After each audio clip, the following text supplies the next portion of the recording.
Hujambo ndugu mpenzi mtazamaji, karibu ni kupasha yale ambayo yanajiri katika nyanja za kisiasa na katika maeneo tofauti tofauti nchini Tanzania leo. Kuapishwa kwa Samia Suluhu Hassan kama rais mpya baada ya uchaguzi wa tarehe 29 Oktoba hautakuwa uapishaji wa kawaida kama siku za nyuma katika historia ya Tanzania. Uapishaji huu wa leo wa Samia Suluhu Hassan umewekewa mikakati na ulinzi wa hali ya juu, na hakuna raia yoyote awe mwanachama wa CCM au mwanachama wa upinzani ataruhusiwa kuhudhuria hafla hiyo ya kuweza kuapishwa kwa Rais Samia Suluhu Hassan. Hata hivyo, tetesi zingine zinasema kuwa hata vyombo vya kawaida vya habari havitaalikwa katika hafla hiyo. Cha muhimu zaidi, uapishaji huo utafanyika ndani ya uwanja wa kambi ya kijeshi Tanzania.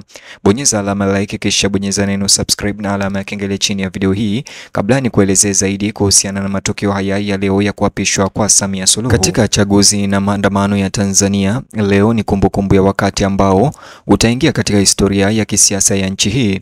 Kuapishwa kwa rais mteule Samia Suluhu Hassan chini ya hali ya juu ya usalama isiyo ya kawaida ama ambayo haijawahi kushuhudiwa.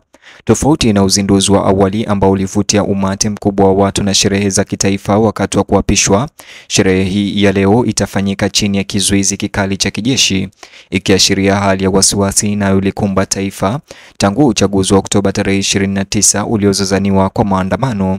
Serikali imethibitisha kuwa tukio hilo la kuapishwa litafanyika ndani ya kambi ama ndani ya uwanja wa kijeshi mjini Dodoma, huku amri kali ikitolewa na serikali ya kwamba hakuna mwananchi yoyote anayeruhusiwa kuhudhuria hafla hiyo.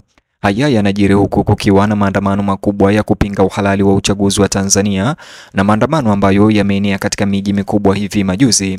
Vyanzo vilivyo karibu na utawala wa rais vinafichua kuwa kuapishwa kwa Rais Samia Suluhu Hassan kumeainishwa kuwa ni tukio la kitaifa lenye hatari kubwa, huku jeshi likichukua udhibiti kamili wa vifaa na usalama kulinda raia ambao walikuwa wakifanya maandamano toka juzi wasiweze kuingilia hafla hiyo. Ripoti hizo zinaonyesha kuwa ni maafisa wakuu wa serikali pekee, wanajeshi na watu mashuhuri serikalini waliochaguliwa ndio watakaoruhusiwa kuingia au kuhudhuria hafla hiyo. Hata mandhari ya vyombo vya habari ambavyo mara moja ilizoea kutangaza wazi matukio ya kitaifa imewekewa vikwazo, na inadaiwa ya kwamba ama tetesi zinadai ya kwamba vyombo vya habari pia vitaruhusiwa.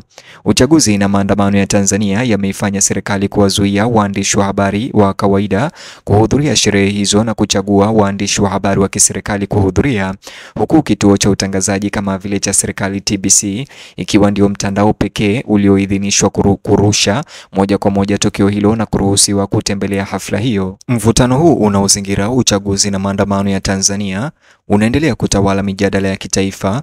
Viongozi wa upinzani ambao wamelaani vikali kura hiyo ya Oktoba tarehe 29 na kusema kuwa ni kejeli ya kidemokrasia, wameonya kuwa usiri unaozunguka uzinduzi huo unadhibitisha zaidi kuwa serikali inahofia kukerwa na wananchi. Wanasema kuwa utawala halali hautakuwa na sababu ya kufanya uapisho wa rais nyuma ya kuta za kijeshi kwa usiri. Hata hivyo, chama tawala kinasisitiza kuwa muundo huo uliwekewa vikwazo ni muhimu kwa sababu za kiusalama kutokana na maandamano, kikitolea mfano maandamano yanayoendelea ambayo yamesababisha watu kadhaa kujeruhiwa na wengine kufariki na wengine pia kuripotiwa kukamatwa au kuzuiliwa kote Dar es Salaam, Arusha, Mwanza na Mbeya. Kwa mujibu wa takwimu rasmi zilizotolewa na Tume Huru ya Taifa ya Uchaguzi INEC, Rais mteule Samia Suluhu Hassan alipata asilimia 98 ya kura zote zilizopigwa. INEC inadai kuwa kati ya wapiga kura milioni 37 waliojiandikisha, karibu milioni 31 walimpigia kura kiongozi aliye madarakani, matokeo ambayo yamechochea uchaguzi na maandamano ya Tanzania hata zaidi. Wakosoaji wanahoji ukweli wa ushindi huo wa kishindo, wakisema kuwa matokeo hayo yanapinga maelezo ya kimantiki kutokana na ukubwa wa uungwaji mkono wa upinzani ulioshuhudiwa wakati wa mikutano ya kampeni. Serikali hata hivyo imepuuzilia mbali wasiwasi huu na kusema kuwa ni propaganda zisizo na msingi zinazolenga kuyumbisha taifa ama nchi hii. Kwa kuzingatia uchaguzi na maandamano ya Tanzania, Mamlaka imetekeleza amri ya kutotoka nje isiyo na kifani katika mji mkuu wa kibiashara Dar es Salaam. Vizuizi vya harakati vinasalia kutoka saa 12 jioni hadi saa 12 asubuhi, huku upigaji marufuku huo ama kafyu ikiwekwa, huku pia polisi wakitaja haja ya kudumisha utulivu wa umma, huku kukiwa na machafuko yanayoongezeka. Ripoti zinaonyesha kuwa maafisa waliojihami kwa silaha nyingi wametumwa kufuatilia barabara kuu na katikati mwa jiji siku ya leo, huku vyanzo vya kijasusi vinaonya kuhusu uwezekano wa majaribio ya wafuasi wa upinzani kuvuruga uzinduzi huo. Amri ya kutotoka nje pamoja na vizuizi vya mtandao imefanya iwe vigumu kwa raia wa Tanzania kupata taarifa za kuaminika au kuratibu hali hiyo ya maandamano na machafuko. Licha ya uhakikisho wa amani wa nchi, uchaguzi na maandamano ya Tanzania yamezua hali ya hofu na mashaka miongoni mwa raia wa kawaida. Mashuhuda wa tukio hilo kutoka Dodoma wanaripoti kuwa barabara zinazoelekea kwenye jengo la jeshi hilo linaloandaliwa kwa sherehe zimeweza kuzibwa tangu jana usiku kwa usalama, huku magari ya kivita na doria yakiwa katika sehemu zote za kuingilia ndani. Vyanzo vya usalama vinaeleza hali ya anga kama ya wasiwasi lakini imedhibitiwa, ingawa wakazi wengine wameeleza kufadhaika kwa uamuzi wa serikali wa kubadilisha sherehe ya kitaifa kuwa ile wanachoita suala la siri. Wasemaji wa serikali wamesisitiza kuwa sherehe hiyo iliyopunguzwa haionyeshi shida bali ni juhudi za kuhakikisha utulivu wa kitaifa wakati wa msukosuko.